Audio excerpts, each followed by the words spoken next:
Bueno, y creo que no habiendo más preguntas al respecto, podemos seguir con el tema final. Mitos en bancos de pruebas. Potencia la Tarán. red y potencia el motor. Está Leandro, bastante interesante. ¿Quién? ¿Yo? vos. No sé, a ver, tengo miedo de mandarme una cagada acá. Si pongo presentar, nunca lo usé. ¿No? Muestra tu pantalla, te pregunta cuál, dale. Una ventana, una pestaña de Chrome. Sí, una pestaña de Chrome. Ahí estamos. Está hermoso. Perfecto. Ahí está presentando tu pantalla. ¡Tarán!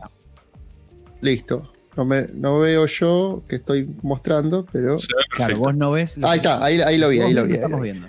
Ahí me puse. Perfecto. Bueno, banco de rodillos, ¿no? Ahí se ve. Bueno, esta es una imagen de una sala de un banco, ¿no? Hay distintas salas y formas. Acá lo que se ve es o sea, primero, antes que nada, el tema banco de rodillos es muy extenso, ¿no? Podemos hablar y vamos a seguir hablando después. Hay mucha cantidad de mitos sobre esto, ¿no? ¿Por qué este mide bien? ¿Por qué este mide mal? ¿Por qué este mide la posta? ¿Por qué este mide más? ¿Por qué este mide menos? O sea, se van cambiando los mitos de que pasan a ser los bancos mentirosos donde se van todos contentos, o después incluso pasa al revés. No, con este ve la posta porque marca de menos. Y termina haciendo una referencia, ¿no? Pero primeramente, como todo, tenemos que saber qué es lo que estamos midiendo, ¿no? Acá, en este banco, a ver si llego acá, Sarán, lo voy a ver acá. Acá tenemos, esta es una sala de un banco de rodillos de un monorrolo. Hay sistemas de monorrolo, de doble rolo, o sistemas que van sobre las masas, o sea que no usan rodillos. A fin de cuentas, miden lo mismo. ¿Qué es lo que estamos midiendo? Estamos midiendo las cosas a la rueda, ¿no? ¿Por qué? Porque las ruedas se ponen sobre estos rodillos. No sé si se me ve mi cursor o no. Acá, porque yo no lo veo. No. No. Y si cuando cambio acá, Ahí sí vi el mouse. ahí viste el mouse y después el no sé. cursor se llega a ver muy poco. Por el color nomás. Y ahí Ahí se ve mejor. ahí se ve, ahí lo veo yo, le veo la flechita. Ok, perfecto, no, porque estoy viendo una pantalla y en la otra. Bueno, sobre los rodillos van a apoyar las ruedas. ¿Qué es lo que hace el banco de rodillos? Bueno, moverse y de alguna forma medir qué es lo que están transmitiendo las ruedas al rodillo. ¿De qué forma me lo va a medir? Básicamente de dos formas. Una es de una forma, la que se conoce inercial, que es mover una masa inercial, que puede ser en este caso de un monorrolo, que es la propia inercia que tengo en los rodillos, o puede ser que tenga aparte unos volantes, ¿no? De la forma que sea por el tamaño del rodillo o no, le doy una cierta inercia, le voy a dar una restricción al movimiento. Entonces, midiendo cuánto estoy acelerando estos rodillos, voy a medir la potencia que estoy teniendo en la rueda. Y la otra forma es, que esto lo tengo desordenado, bueno, acá vemos más de la sala. Y la otra forma es ¿dónde lo tengo? Arriba me quedó. Acá está. Es con un freno. En este caso es un freno de corrientes parásitas que está acoplado al rodillo, ¿no? ¿Y qué es lo que me da esto? Me da lo que se llama una prueba no inercial, o se le llaman dinamométrica, pero bueno, es no inercial, que significa que lo hago en una condición estabilizada. Esto tengo un freno de la forma que sea. En este caso es corrientes parásitas. Podría ser, en vez de corrientes parásitas, ser un freno hidráulico. o ser, bueno, en este caso no se aplicaría, lo llamo un freno de Pronic, un freno de fricción. Bueno, el método que sea que hace que esto lo frene. Entonces está el auto con las ruedas acopladas, haciendo girar esto, y con esto le doy un freno y mido cuánto estoy frenando, porque bueno, se mueve la carcasa y tengo una celda de carga, y estoy midiendo qué, en este caso, qué torque, ¿no?, le estoy aplicando para poder frenarlo. Ese torque con las vueltas, que también lo estoy midiendo con un captor, se llega a ver acá un poquito una rueda dentada, donde mido las revoluciones del rodillo, y con el torque que mido con el freno, con la celda de carga, con eso saco los valores de potencia. De potencia que estoy teniendo a la rueda en el momento del frenado. Entonces, ¿qué pasa? Nos encontramos que normalmente tenemos dos tipos de freno. Freno, por ejemplo, este es en otra sala, ¿no? En otra sala de prueba, esto es acá en Crespo Center, donde también tiene un monorolo. Este es un Dynojet, ¿no? También es un monorolo. Y de vuelta, mide en forma inercial la aceleración de esto y cuánto tarda en agarrar y poder acelerar. Y tenía otra imagen con un rolo doble. Si lo había subido. No la subí. Bueno, mira, no, sí, sala abierta, pero no. Esta es otra cosa, pero también este es un monorolo, ¿no? Que tiene una particularidad, que en esta sala es una sala abierta, tiene esa facilidad por el lugar en donde está.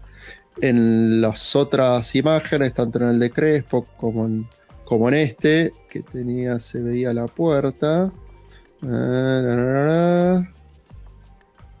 Bueno, acá está. Sala exterior. Acá se llega a ver las puertas, ¿no? Donde está.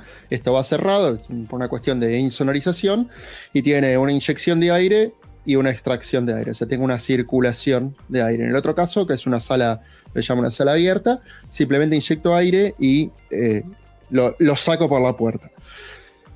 Por eso mismo, en una sala cerrada, tanto lo vemos acá, que estoy canalizando las salidas de escape, ¿no? Como también en el otro caso, por ejemplo, en el banco de Crespo, acá, ponele, se llega a ver, acá estamos probando un auto de turismo internacional, se llega a ver acá la manguera, ¿no? Donde también se sacan los gases de escape. ¿Por qué? Porque me va a dar una diferencia térmica importante si no, en el caso de una sala cerrada, estoy evacuando los gases de escape o no. Después tengo que tener en cuenta de qué forma los evacúo, porque si le estoy dando una restricción al escape, puedo hacer que me varíe la potencia que estoy midiendo. Pero bueno, fuera de esta introducción y salvedades, ¿no? Tenemos que tener en cuenta básicamente las dos formas, ¿no? Como cuando mido con un freno, ¿no? Acá se ve un poquito más de lejos, incluso se ven las ventilaciones que tiene, porque el freno, obviamente, esto se va a calentar. O sea, hay una cuestión básica que yo estoy disipando una cierta cantidad de energía, porque si estoy midiendo 100 caballos a la rueda, estoy disipando 100 caballos acá y voy a tener forma de calor. De hecho, esto está refrigerado por aire. Hay otros sistemas que son refrigerados con agua, el freno. Después está de cómo lo freno. Si lo freno con un corriente de parásitas, con agua, tiene que ver con una cuestión de construcción, calor, poder de torque y demás. Ahora bien, ya yendo hacia la temática del programa, ¿qué diferencia tengo entre medir a la rueda y medir al motor? Bueno, a la rueda mido. Un banco de rillos mide a la rueda. Al motor no mide. Me puede llegar a calcular una pérdida, pero una pérdida relativa. No es la pérdida real que estoy teniendo. ¿Por qué? Porque la diferencia que yo tengo entre lo que mido a la rueda y lo que tengo al motor, o sea, en muchos casos yo tengo referenciado una potencia del motor. Yo digo, bueno, ok, este auto tiene X potencia y saber si estoy dentro de ese parámetro o no. El tema es que me referencio con la potencia del motor midiendo la potencia de la rueda. ¿Qué es lo que tengo de diferente en el medio entre la rueda y el motor? A ver si paso acá y no se rompió nada. Muy bien. ¿Qué es lo que tengo de diferencia entre la rueda y el motor? Voy a tener de diferencia, voy a tener las pérdidas. ¿Las pérdidas de qué me dependen? Bueno, depende de todo lo que está entre el motor y el rodillo. Llámese la caja, tenemos, quieras o no, los semiejes, los homocinéticas, las juntas que tengamos de movimiento, y el contacto entre la rueda y el rodillo. En el caso si uso un rodillo que sea, un banco que no sea con rodillo, sino que va sobre las masas, bueno, ok, no tengo esa pérdida, estoy midiendo directamente en el hub. Pero necesariamente igual voy a tener una pérdida en la transmisión. Bien, cuando se hace la medición de pérdidas, ¿cómo se hace? Por ejemplo, en un banco de rodillos inercial, ¿no? A ver si pasamos acá, otro. A ver, poneme en rodillito. Ahí está. Bueno, otro más de la sala. Ahí está, por ejemplo en este, ¿no? ¿Cómo hago la tirada? Bueno, voy acelerando el auto, las ruedas me van moviendo el rodillo me va midiendo la aceleración que está teniendo. Es un cálculo físico-matemático en el que me da la potencia, en el cual estoy acelerando el rodillo.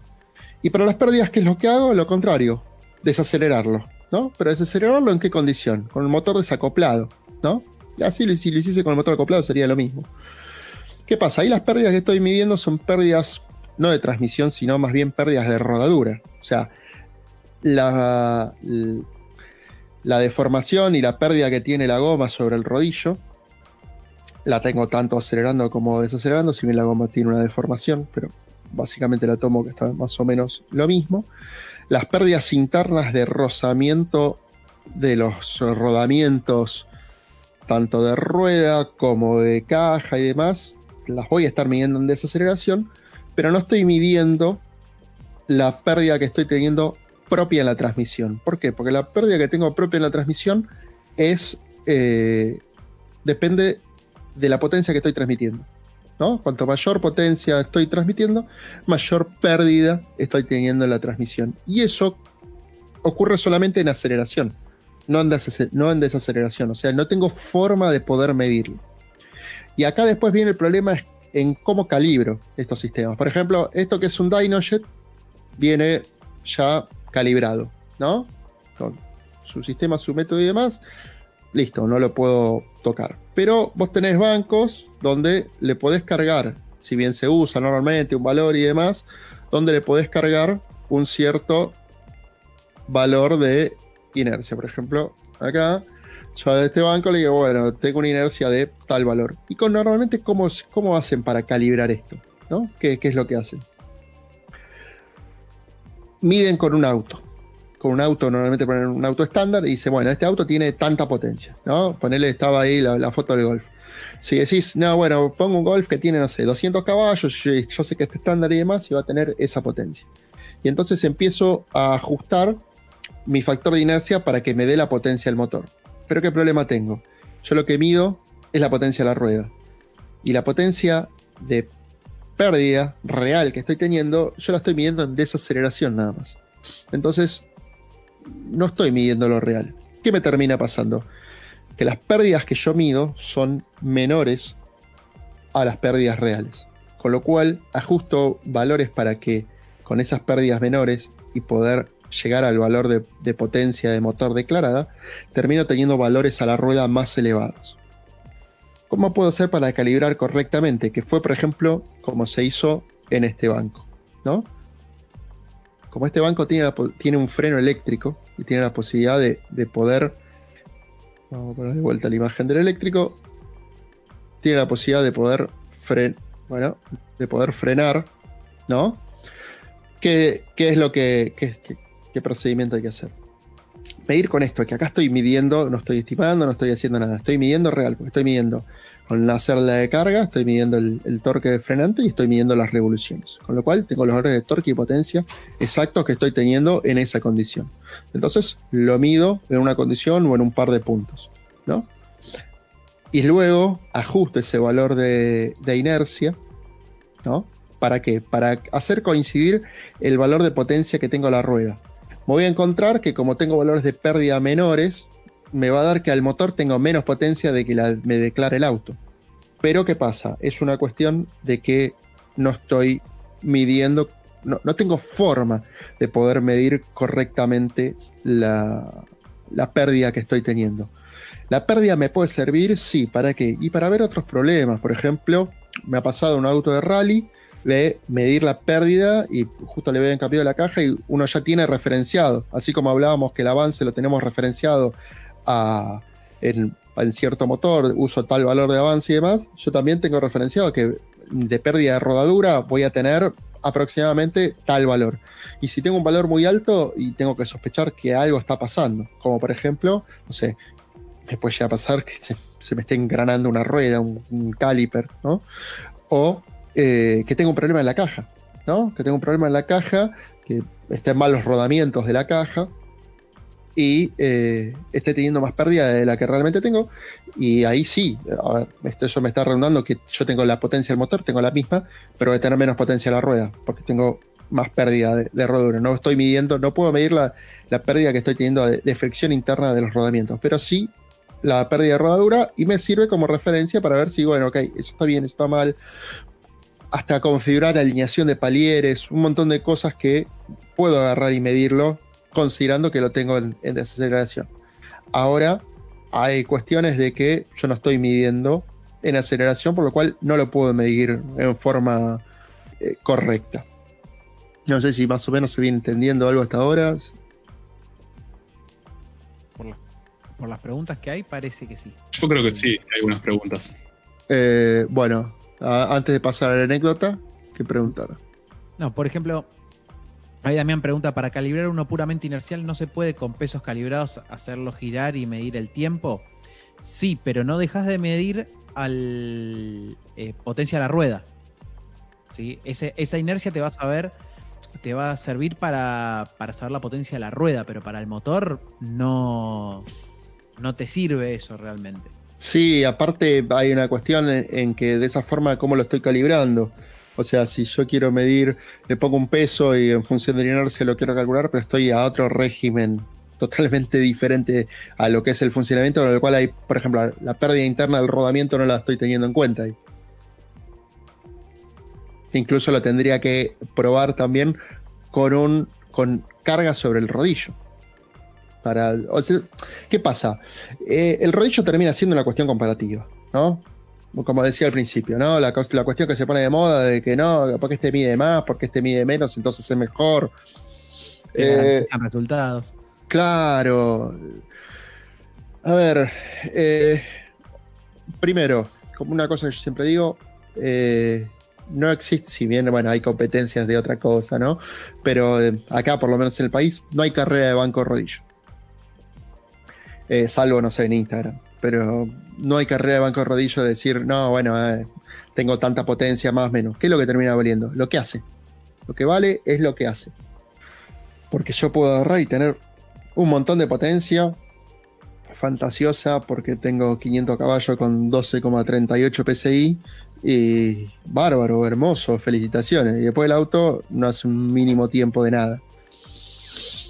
Entonces termina siendo relativo, o sea, como para lo que es la preparación, lo que me termina sirviendo el banco rodillo es decir, bueno, ok, entro con tal potencia, salgo con tal potencia, mejoro por este lado, por este otro, pruebo acá, pruebo allá. Entonces hay otros factores que tienen que ver con la repetibilidad del banco, que tiene que ver también, a ver, salvo que se me esté engranando un rulemán del banco, en un banco inercial, no tengo que tener problema de repetibilidad, salvo que tenga problema en la sala. Si la sala no tiene la ventilación adecuada, ¿no? Y es vital y fundamental cuando uso una sala de... ¿En qué me perdí? Acá está. Claro, cuando uso una sala cerrada, ¿no? Como esta. ¿no? A esto viene esto es para refrigerar el motor y también, tema no menor, barrer el calor que tengo todo el sistema de escape. En una sala cerrada, y ni hablar si no le conecto las salidas de escape, ¿no? Incluso acá en esto tiene unos ventiladores, ¿no? Porque la temperatura de vuelta que toma el escape es más grande de lo que uno cree, y más que nada si uno hace una prueba estabilizada, o sea, una prueba dinamométrica, una prueba no inercial. Porque en una prueba inercial la duración de la prueba es corta, va a durar 2, 3, 4, 5 segundos, una barbaridad, depende de qué cambio lo pruebe, de qué forma y demás. Pero no se me llega a acumular tanto calor. Ahora, cuando yo lo estoy teniendo estabilizado, así lo estoy teniendo midiendo 100 caballos, pero lo tengo estabilizado, la temperatura que empieza a tomar todo, se pone todo bastante más interesante. Y no hablo de la temperatura del motor, hablo de la temperatura que tengo, sobre todo, por ejemplo, en los sistemas de escape, ¿no? Acá en este se puede ver, en esta sala, que también es una sala cerrada, ¿no? De hecho, la puerta llega hasta acá, ahí se ve un bordecito de la puerta. Tiene de este lado, está inyectando el aire, lo hace pasar, circular, y después en este punto lo aspira. Y en estas bocas se conectan las salidas de escape.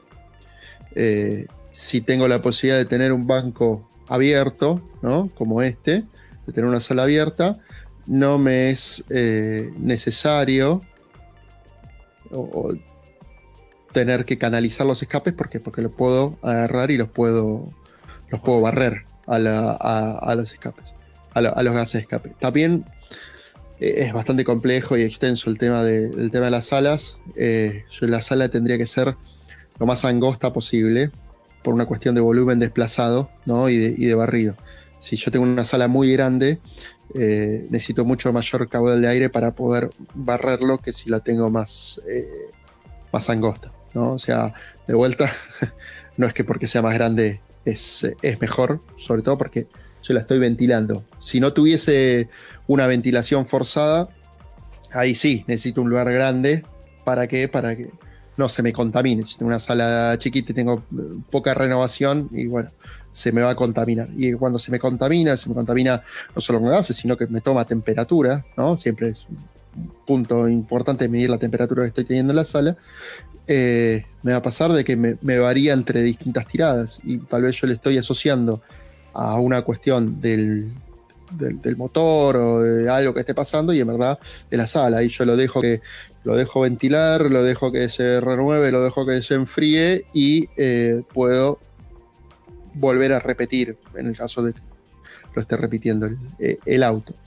Si para colmo lo hacemos tal vez en un auto aspirado, que siempre repite, es una cosa. En un auto turbo, que muchas veces entre una tirada y otra, según la temperatura, no repite. Si nos metemos la cuestión de la sala en el medio, también es más complicado. Por eso también es importante conocer más o menos la sala donde uno ensaya, digamos, ciertas características, y a veces por cierta deficiencia en la ventilación tenemos que agarrar y esperar. Acá, por ejemplo, se ve en esta sala, ¿no? En la parte, acá está la puerta, ¿no?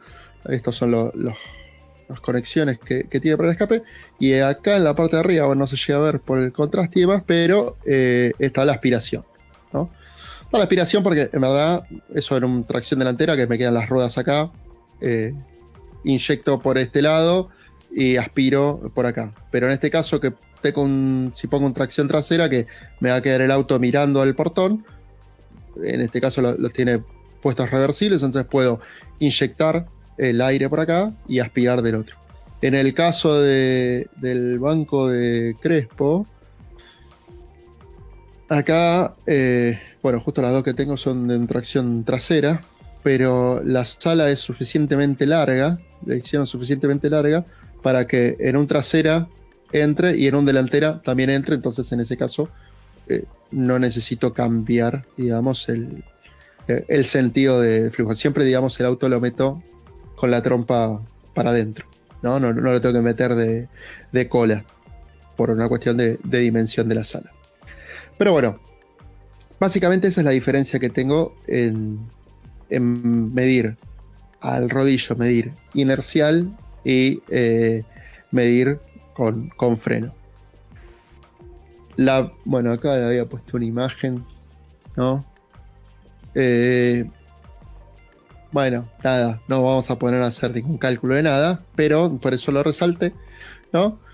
La energía perdida durante un giro elemental del piñón puede expresarse como el coeficiente de fricción multiplicado por la carga normal y el deslizamiento relativo elemental. ¿Qué está significando esto? Que la pérdida que estoy teniendo, ¿no? Acá está hablando ya algo más complejo, que es el coeficiente de fricción que estoy teniendo, cómo me está variando. Pero asumiendo que mi coeficiente de fricción no varía, que es constante, es un coeficiente. O sea que me está...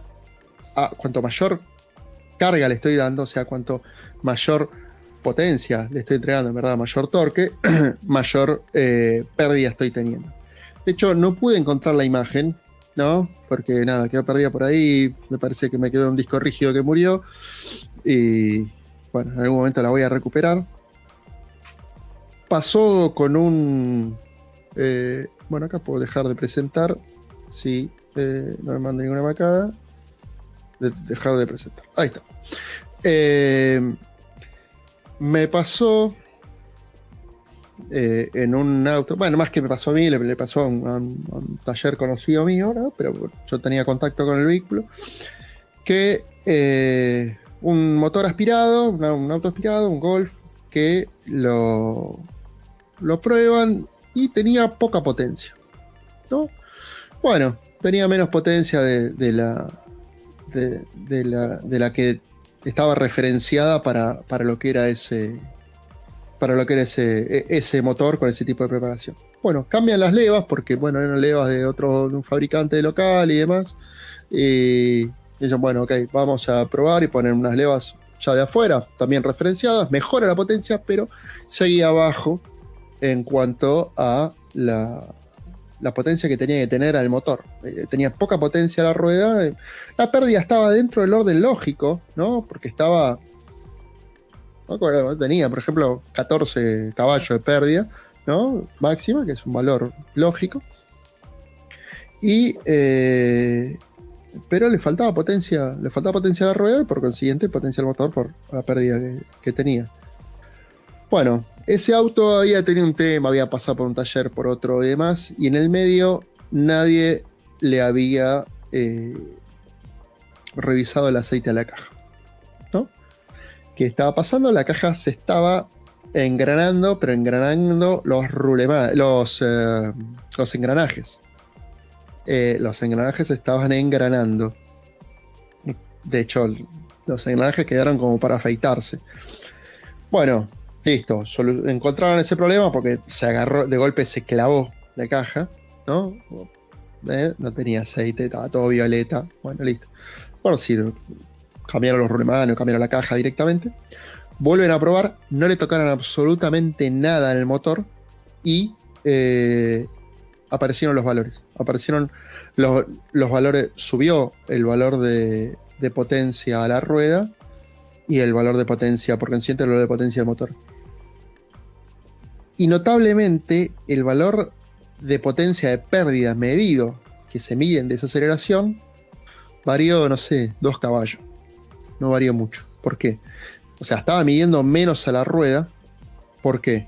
Porque estaba teniendo mucha pérdida en los engranajes por el rozamiento que tenían los engranajes entre sí. Ese rozamiento, incrementado por la falta de lubricación que tenía, o sea, ese coeficiente, lo que estaba pasando, tenía un coeficiente de rozamiento muy elevado y con la potencia tenía una pérdida muy grande. Pero esa pérdida no la tenía cuando estoy desacelerando, porque los engranajes no estaban transmitiendo potencia.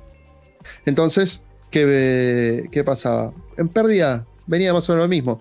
Midió un poquito menos después porque, bueno, los alemanes obviamente estaban un poco más contentos de tener aceite. Pero la pérdida principal y fundamental venía por el lado de lo que se estaban engranando los engranajes, ¿no? Y eso es algo que no tenemos forma de medirlo en un banco de rodillos en desaceleración. Lo que medimos en desaceleración no es la pérdida de transmisión, sino las pérdidas de rodadura, si vamos a hablar un poquito más correctamente. ¿Me sirven? Sí, me sirven. Pero, de vuelta, hay cosas que no mido y no tengo en cuenta. Eso después nos lleva a que, bueno, una vuelta pasó en un foro que ni siquiera era un fabricante, era un pobre infeliz que laburaba en un fabricante de banco de rodillos, que, nada, entre todo el humo que decía y demás, no, porque lo mide bien. ¿Qué pasa? A mí esto ya me había pasado, ya lo había visto. Estoy hablando año 2015, ¿no? O sea, hace tiempo. Ya me había pasado y sí, bueno, hay una cuestión física y lógica que no lo está midiendo, es cuestión de tener en cuenta un par de parámetros. Pero ¿qué pasa? El fabricante, porque sea el fabricante no significa que vaya a saber. En todo caso sabe hacerlo, pero no necesariamente sabe cómo funciona. Él decía, no, esto lo mide así porque lo certifico por bla bla. Y no, flaco, no tenés forma de medirlo. Si vos me podés agarrar, y aparte, todo venía, la anécdota barra puesta, venía por el lado de cómo lo calibraban. Que lo calibraban con un auto, ¿no? Entonces digo, bueno, lo estás calibrando mal. No, yo lo calibro bien porque, no, lo calibrás mal por esto, lo otro. De hecho, una forma también, incluso, ¿qué pasa? La pérdida que tengo en la transmisión depende de la potencia que estoy transmitiendo.